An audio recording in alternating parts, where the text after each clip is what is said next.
Another workday begins at TerraCycle in Trenton, New Jersey.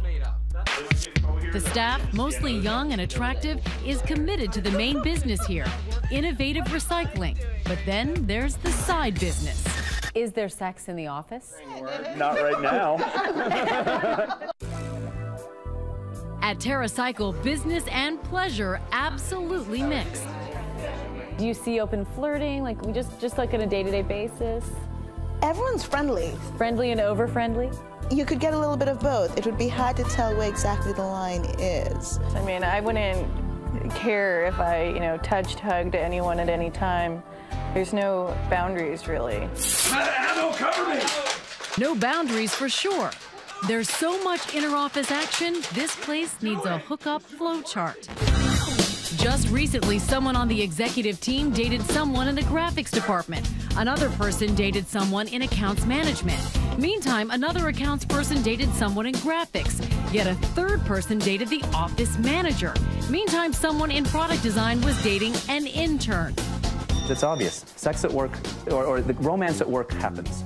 TerraCycle founder and CEO Tom Zaki has one golden rule on office trysts. You can hook up with each other if you want. Yes, Be respectful of others, but there are no written guidelines. You just can't create policies for these things. When he started TerraCycle out of his dorm room 10 years ago, there were wild parties at the so-called intern house. It led to 2 known pregnancies. Check out the body painting. Today, as the company has matured, things may be somewhat tamer, but legends still abound.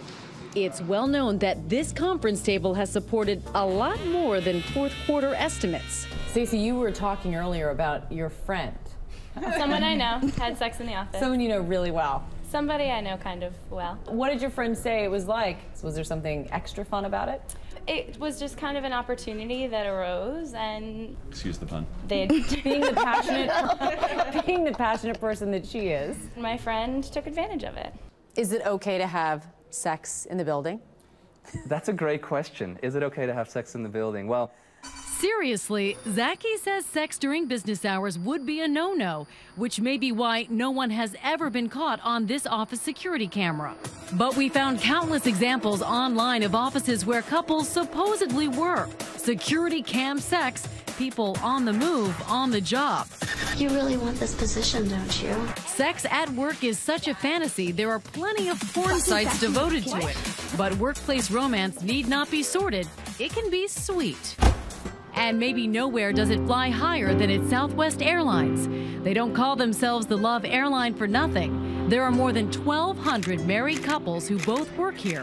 Their pictures hang proudly in the company's Dallas headquarters. We are a love couple. One is Colleen and Kevin Russell. She's in finance, he's in cargo. Together, they're in love.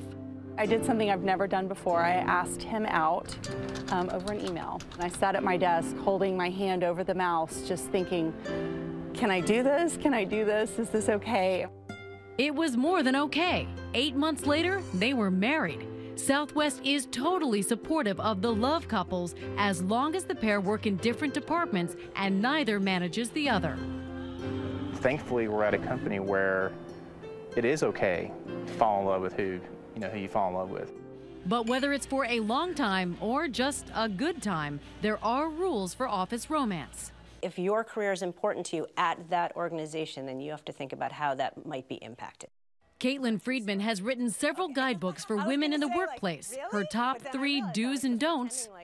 Number 1, do take it seriously. Workplace romance can have consequences for your reputation. It makes people uncomfortable. Even if they say they're okay with it, they're not.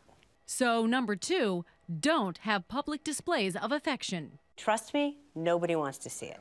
Friedman says keeping the relationship quiet just makes you more professional, which leads to number 3, don't travel for business together. It can lead to troubling questions. Was this really business? Was this pleasure? You just don't want to go there.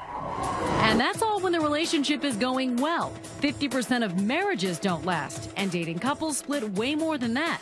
And if life in Cubeland sitting beside a bitter ex isn't bad enough, that's nothing compared to a sexual harassment suit. Just ask Dove Charney, the CEO of clothing giant American Apparel and a notorious workplace Lothario.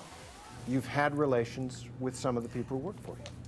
Look, Isn't that inappropriate? Well, 57% of Americans meet their spouse at work, and it's perfectly normal and natural that love can take place within the context of the workplace. Charney sounds a bit like an older version of TerraCycle's Tom Zaki. The difference is he's rich enough for people to try to sue his pants off. This past spring, Charney was interviewed on Nightline after one of several lawsuits against him was settled out of court. Other cases are pending, though no allegations have been proven in court. All of those accusations are baseless and meritless. And what has happened, you know, to high-profile people such as myself are often in the firing line of that kind of stuff. There are 14,000 sex harassment suits filed annually in the U.S.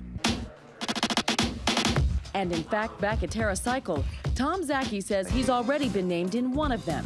On top of that, he says he was once harassed himself by a customer who wanted more than his business. I've experienced all aspects of this personally. But overall, he remains optimistic. He's seen many more good romances than bad, and still thinks when Cupid visits TerraCycle, it's good for everyone. Happy employees mean a better work product, basically, at the end? I think happy employees equal higher profitability. And isn't that what every CEO is in the business of?